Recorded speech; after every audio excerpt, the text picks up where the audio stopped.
राधे राधे। हमारा टॉपिक चल रहा था सर्वनाम। सर्वनाम हिंदी में संज्ञा की पुनरावृत्ति को रोकने के लिए प्रयुक्त हुआ था। इसकी परिभाषा है, संज्ञा के स्थान पर प्रयुक्त होने वाले शब्दों को सर्वनाम कहा जाता है। सर्वनाम की संख्या 11 होती है। सर्वनाम के भेद 6 होते हैं। एक पुरुष निज प्रश्न के संबंध में निश्चय अनिश्चय में फंस गया। यह सूत्र हमने पिछले वीडियो में देखा था। सर्वनाम के पहले भेद था पुरुषवाचक। पुरुषवाचक की परिभाषा थी, जिन सर्वनाम शब्दों का प्रयोग वक्ता, श्रोता व अन्य के लिए किया जाए उसे पुरुषवाचक सर्वनाम कहा जाता है। पुरुषवाचक सर्वनाम के 3 भेद होते हैं। पहला उत्तम पुरुष, दूसरा मध्यम पुरुष, तीसरा अन्यम पुरुष। आज हम बात करेंगे निश्चयवाचक पुरुष, निश्चयवाचक सर्वनाम के ऊपर, जो हमारा दूसरा सर्वनाम है। सर्वनाम का दूसरा भेद निश्चयवाचक, यानी कि वस्तु और व्यक्ति की निश्चितता बताता है। इसकी परिभाषा है, जिन सर्वनाम शब्दों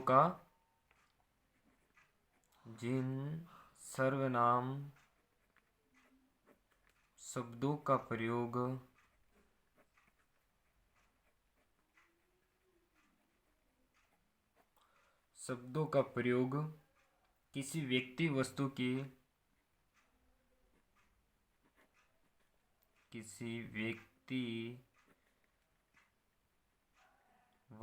की निश्चितता के लिए किया जाए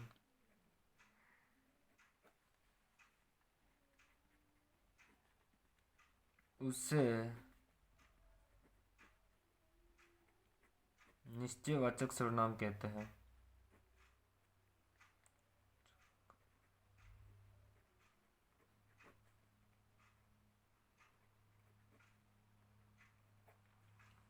निश्चयवाचक सर्वनाम के अंदर सर्वनाम होते हैं यह और वह।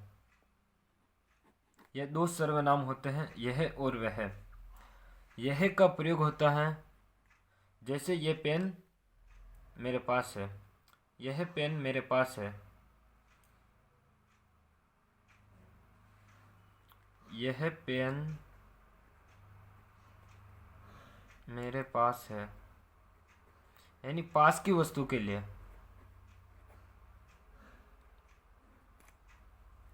अगर यही पेन कहीं दूर पड़ा हो तो उसके लिए प्रयुक्त होता है, वह पेन दूर है, वह पेन दूर पड़ा है, अर्थात दूर की वस्तु के लिए।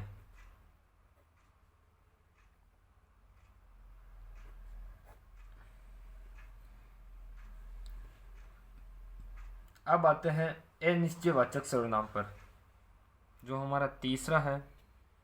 पहला हमने पुरुषवाचक पढ़ा था, दूसरा निश्चयवाचक, अब तीसरा अनिश्चयवाचक, यानी अनिश्चितता का बोध कराता है।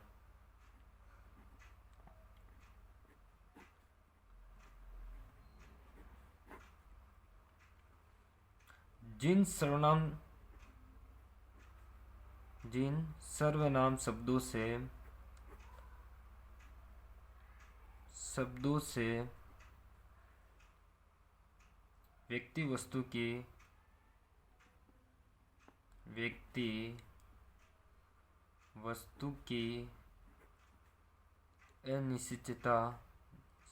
अनिश्चितता का बोध होता हो उसे अनिश्चयवाचक कहते हैं।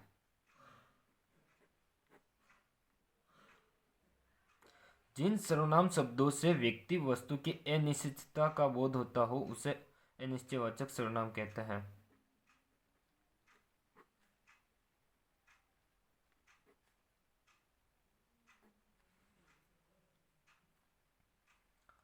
इसके अंदर आते हैं सर्वनाम कुछ, कोई, किसी। कुछ, कोई, किसी। कुछ, कोई, किसी आते हैं। कुछ आता है निर्जीव के लिए,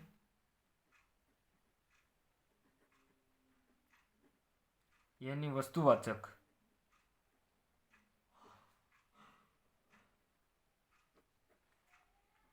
कोई और किसी आते हैं सजीव के लिए।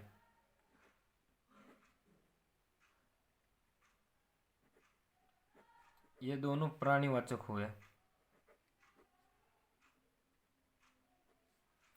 अनिश्चयवाचक, जिन सर्वनाम शब्दों से व्यक्ति वस्तु की अनिश्चितता का बोध होता हो उसे अनिश्चयवाचक सर्वनाम कहते हैं। इसके अंदर सर्वनाम कुछ, कोई, किसी आता है। कुछ निर्जीव के लिए प्रयुक्त होता है, कोई किसी सजीव यानी प्राणीवाचक के लिए प्रयुक्त होते हैं। अगला सर्वनाम है संबंधवाचक सर्वनाम।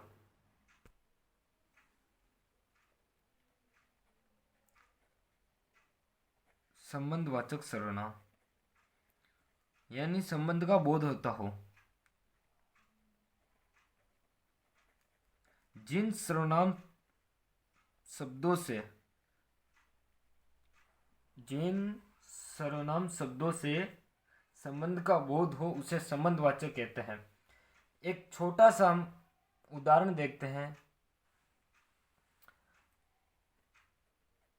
यह पेन राधा का है। मैंने थोड़ा सा उल्टा लिख दिया इसको।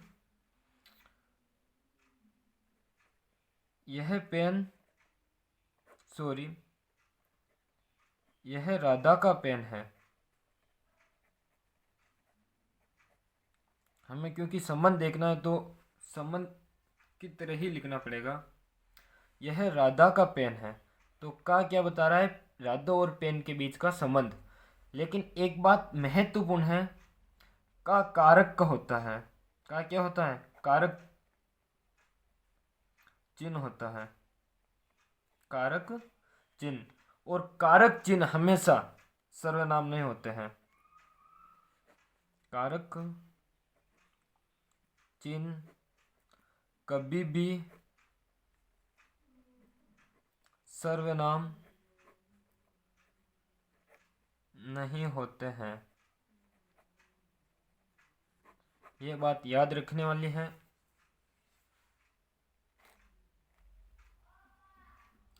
तो यहाँ पर यह आ रहा है, तो यह वाक्य निश्चयवाचक का है, निश्चयवाचक सर्वनाम का। ठीक है। संबंधवाचक की परिभाषा की बात कर रहे थे हम। परिभाषा है,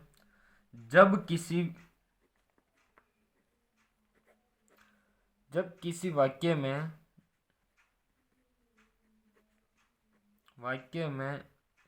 एक वाक्य का संबंध दूसरे वाक्य से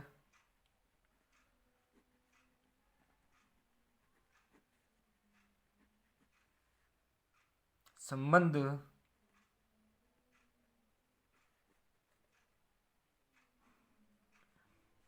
बताया जाए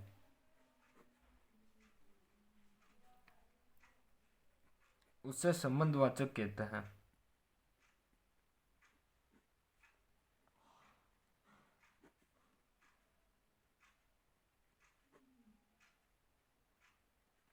जब किसी वाक्य में एक वाक्य का संबंध दूसरे वाक्य से संबंध बताया जाए उसे संबंधवाचक कहते हैं। संबंधवाचक सर्वनाम, जो करेगा सो बरेगा।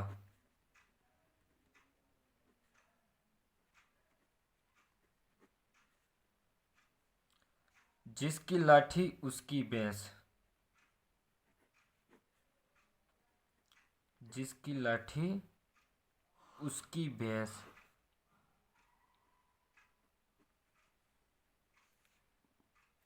जैसी करनी वैसी भरनी।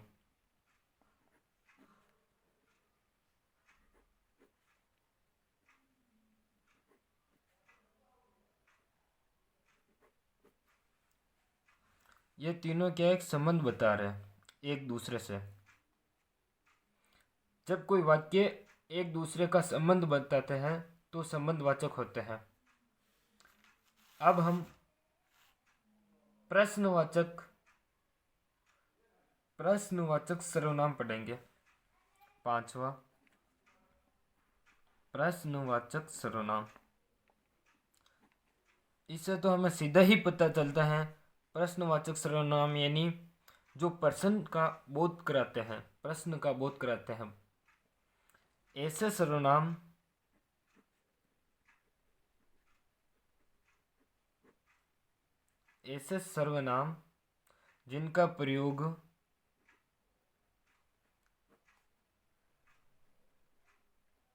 जिनका प्रयोग प्रश्न पूछने में किया जाता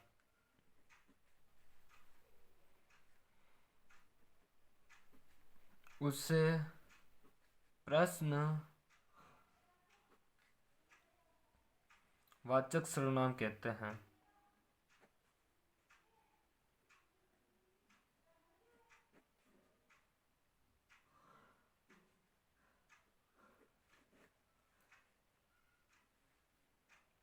प्रश्नवाचक सर्वनाम होते हैं कब,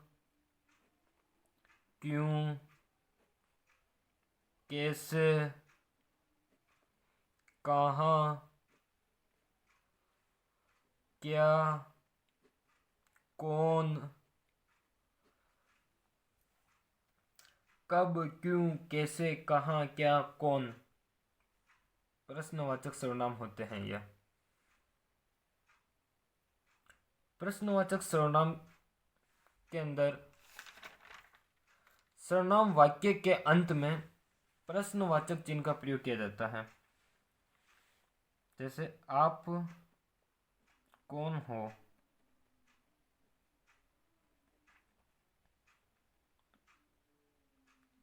यह कोई वाक्य है, जैसे आप कौन हो, तो ये कौन तो आ गया प्रश्नवाचक और ये इसका चिन्ह, यानी कि सर्वनाम वाक्य के अंत में प्रश्नवाचक चिन्ह का प्रयोग किया जाता है, चिन्ह का प्रयोग किया जाता है।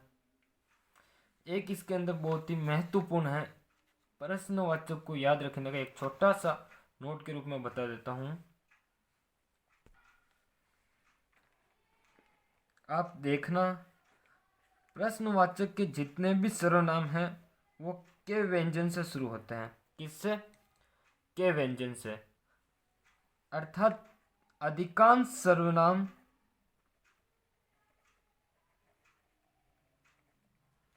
के व्यंजन से शुरू होते हैं प्रश्नवाचक के।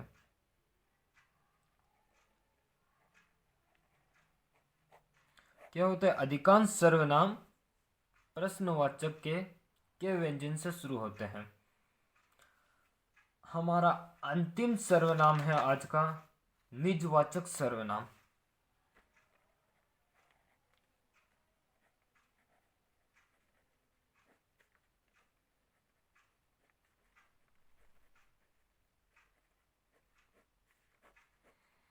निजवाचक यानी वक्ता अपने लिए करता है। जिन सर्वनाम शब्दों का प्रयोग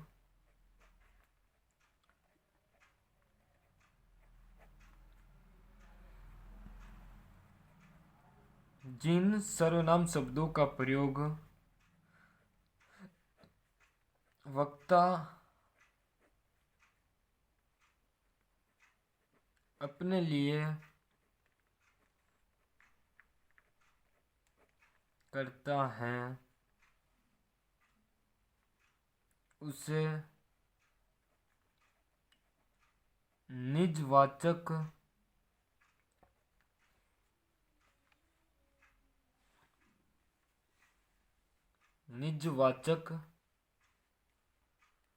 सर्वनाम कहते हैं।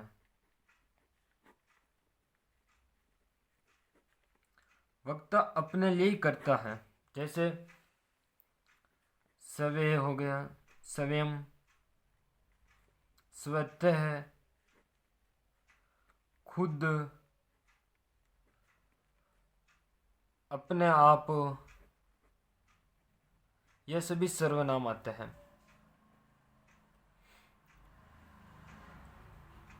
मैं खुद ही चला जाऊंगा, मैं खुद ही चला जाऊंगा, यह हो गया मैं अपना कार्य स्वयं करता हूँ, मैं अपना कार्य स्वयं करता हूँ, यह हो गया निजवाचक सर्वनाम। यानी वक्ता अपने लिए ही करता है, जो भी करता है वो अपने लिए ही करता है। एक बार आज हम वापस पूरे के पूरे सर्वनाम का रिवीजन कर लेते हैं। सर्वनाम शब्द संज्ञा की पुनरावृत्ति को रोकने के लिए आया है। संज्ञा के स्थान पर प्रयुक्त होने वाले शब्दों को सर्वनाम कहते हैं। सर्वनाम की संख्या 11 होती है। मैं, तुम, आप, यह, वह, कुछ, कोई, जो, सो, कौन, क्या। सर्वनाम के भेद 6 होते हैं। सर्वनाम के भेद को याद रखने का सूत्र है: एक पुरुष निज प्रश्न के संबंध में निश्चय अनिश्चय में फंस गया है।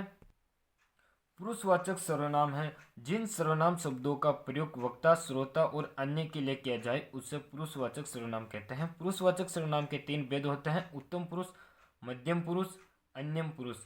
उत्तम पुरुष में वक्ता आता है और वक्ता के अंदर मैं और हम सर्वनाम आते हैं। मैं से मेरा, मुझसे मुझको बनता है। हम सर्वनाम से हमारा, हमको, हमसे बनता है।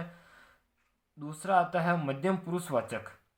इसके अंदर सर्वनाम तू और आप आता है। तू से तुम, तुम्हारा, तुमको, तेरा।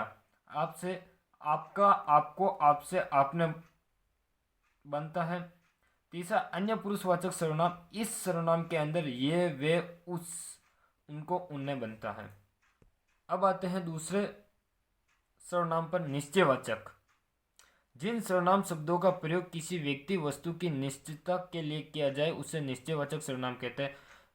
इसके अंदर सर्वनाम यह, वह आता है। यह पास की वस्तु के लिए आता है, वह दूर की वस्तु के लिए आता है। अनिश्चयवाचक सर्वनाम। जिन सर्वनाम शब्दों से व्यक्ति, वस्तु की अनिश्चितता का बोध होता हो उसे अनिश्चयवाचक सर्वनाम कहते हैं। इसके अंदर सर्वनाम कुछ, कोई, किसी आता है। कुछ निर्जीव वस्तु के लिए होता है, कोई सजीव, किसी सजीव, कोई और किसी सजीव के लिए होता है, यानी कि प्राणीवाचक के लिए होता है। अब आता है संबंधवाचक सर्वनाम। इसके अंदर हमने एक उदाहरण देखा था, यह राधा का पेन है, यह राधा का पेन है। राधा और पेन के बीच में का संबंध बताता है। का कारक चिन्ह होता है। कारक चिन्ह हमेशा सर्वनाम नहीं होते। कारक चिन्ह कभी भी सर्वनाम नहीं होते, क्योंकि जो कारक चिन्ह होते हैं वो सर्वनाम नहीं होते हैं। संबंधवाचक की परिभाषा देखते हैं। जब किसी वाक्य में एक वाक्य का संबंध दूसरे वाक्य से संबंध बताया जाए उसे संबंधवाचक कहते हैं। जो करेगा सो बरेगा, जिसकी लाठी उसकी भैंस, जैसी करनी वैसी बननी, यह संबंधवाचक है और इसके अंदर संबंध का बोध हो रहा है। प्रश्नवाचक सर्वनाम। ऐसे सर्वनाम जिनका प्रयोग प्रश्न पूछने में किया जाए उसे प्रश्नवाचक सर्वनाम कहते हैं। कब, क्यों, कैसे, कहाँ, क्या, कौन, यह सभी सर्वनाम प्रश्नवाचक सर्वनाम है। जैसे देखते हैं कि आप कौन हो, इसके अंत में यह प्रश्नवाचक चिन्ह लगा हुआ है। प्रश्नवाचक सर्वनाम के अंदर हमेशा वाक्य के अंत में प्रश्नवाचक चिन्ह लगा हुआ रहता है। प्रश्नवाचक चिन्ह लगा हो रहता है और प्रश्नवाचक सर्वनाम की एक ही पहचान होती है, उसके अंदर सभी सर्वनाम के व्यंजन से शुरू होते हैं। अधिकांश सर्वनाम के व्यंजन से शुरू होते हैं। निजवाचक सर्वनाम, जिन सर्वनाम शब्दों का प्रयोग वक्ता अपने लिए करता है उसे निजवाचक सर्वनाम कहते हैं। स्वयं, स्वतः, खुद, अपने आप। मैं खुद ही चला जाऊंगा, मैं अपना कार्य स्वयं करता हूँ। मैं अपना कार्य स्वयं करता हूँ। ओके मित्रों, धन्यवाद दोस्तों।